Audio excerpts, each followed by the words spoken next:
يلا بينا نبدأ نعرف ازاي ناخد المقاسات بتاعتنا. واعذرني على الشكل ده، اول مرة اطلع كده، ولكن عشان اعلمك ازاي بتاخد المقاسات وكده كده مخبيين العورة عشان ما نعملش حاجة تغضب ربنا. بس قبل ما اقولك ازاي تاخد المقاسات بتاعتك خليني ابدأ معاك الاول بحاجة مهمة جدا. موضوع الوزن وثبات الوزن لازم تكون واخد مقاساتك، علشان انت مش عارف انت شخص بتزيد عضل ولا بتزيد دهون. فلو انت بتعمل انبادي ده مش اقيم حاجة، واتكلمت عنه في فيديو لوحده عن انواع الانبادي والاحسن ايه. بس بتوزن وماشي بالميزان ومفكر ان الميزان هو كل حاجة، وبتتمرن جيم وبتاكل بروتين كويس، فبرضو انت دلوقتي ما تعرفش هل انت زدت دهون ولا زدت عضل، ولا خسيت اصلا دهون وزدت عضل، ولا ايه بالظبط.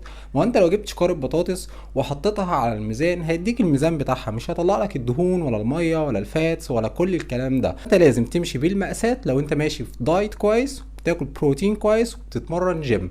موضوع الوزن ده ارميه في الزباله. مثال مثلا، قبل الاصابه من 4 او 5 شهور كان وزني 85 كيلو، دلوقتي وزني 75 كيلو، وانا اصلا مش طويل قوي. فموضوع ان انا اكون 85 كيلو وساعات وصلت ل 90 كيلو و89 كيلو والتوتال بادي فاتس بتاعتي حوالي مثلا 14، فده معناه ان انا شخص تخين او شخص مثلا اوفر ويت؟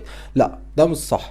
انت الوزن بتاعك او الزياده بتاعتك هي زياده عضليه، وعشان تعرف الكلام ده لازم تمشي معايا ازاي ناخد المقاسات بتاعتنا. نجيب شريط القياس بتاعنا وبعدين نشوف رقم 1 زي اللي قدامك في الصورة. رقم 1 اهوت قدامك، هتبدأ شايف الشرطة الأولانية هي دي اللي هتقيس عليها. بعد كده نقيس الصدر بتاعنا بالشكل ده من فوق شوية، وأهم حاجة يكون الشريط مشدود. بعد كده نقيس الويست بتاعنا من عند المنطقة اللي أنا حاطط عليها الشريط، وبرضه يكون الشريط مشدود. بعدين نقيس منطقة الهب، ولازم يكون الشريط في نص أو منتصف المؤخرة. كده نخلي الشريط مشدود في منتصف المؤخرة، وبعدين نشد الشريط للآخر ولازم يكون بالشكل ده، ونشوف الشريط اخر شرطة على رقم 1 وهو ده القياس.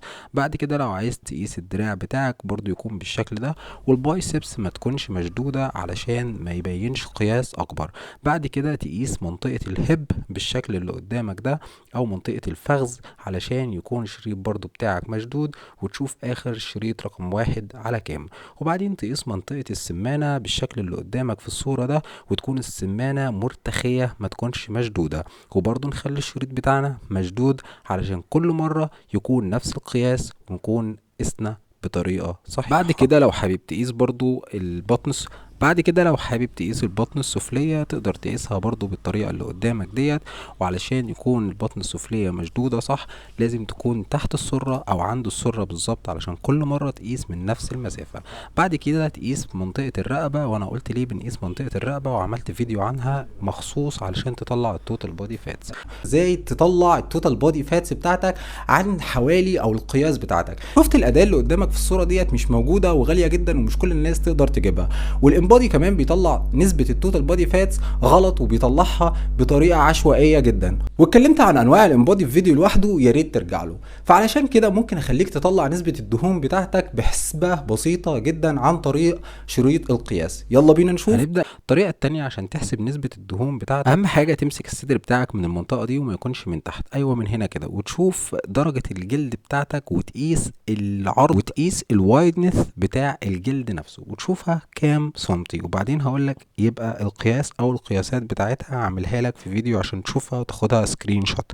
وبعد كده تقيس برضو منطقة الجلد من عند الوسط كده أو من عند الوسط بتاعك، علشان برضو تشوف المنطقة ديت فيها كام نسبة دهون. تقيس العرض بتاع جلدك وتشوف النسبة هنا كام والمقياس هنا كام، وطلع النسبة بتاعتك. وفي اخر الفيديو اعمل سيف للفيديو عشان ما يضيعش منك، وما تنساش اللايك والشير، مش خسارة فيا.